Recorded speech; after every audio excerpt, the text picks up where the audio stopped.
Welcome back to রান্নাঘর। আজকের মূল দায়িত্বে রয়েছি আমি, আর এরা আমার চালাকুলা। তাহলে তো আর কিছু বলারই নেই। না ভাই, তাহলে আমাকে একটা কথা বল, ও যদি মূল দায়িত্বে থাকে তাহলে আমরা কি করতে এসেছি? না দেখ, ও যা বললো তাতে তো আমাদের দুজনেরই ভালো। ও সব কাজ করবে, আমরা দুজন গল্প করব। ও আচ্ছা আচ্ছা, ধন্যবাদ ধন্যবাদ এতটা পরিমাণে সাহায্য করতে আসার জন্য।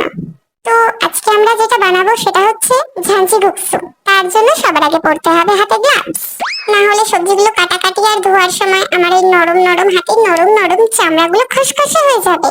তখন আর্মি রাখি আর আমার হাত পেটে ব্যাস শুরু হয়ে গেছে ঢঙের কথা। ভাগ্যিস কুকি আসেনি, না হলেই আবার এদের বাবু শোনা শুরু হয়ে যেত। ভালোই হতো, সময়টা কেটে যেত।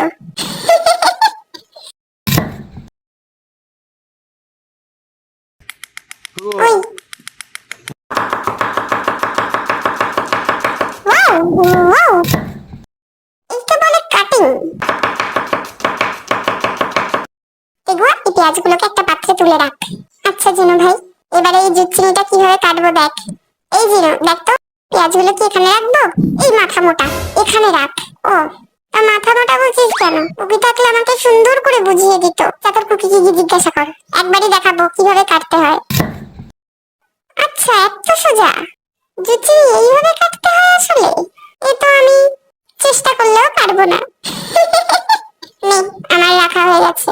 আচ্ছা, তাহলে পেঁয়াজ কাটা কমপ্লিট, এখনো গাজর কাটতে হবে।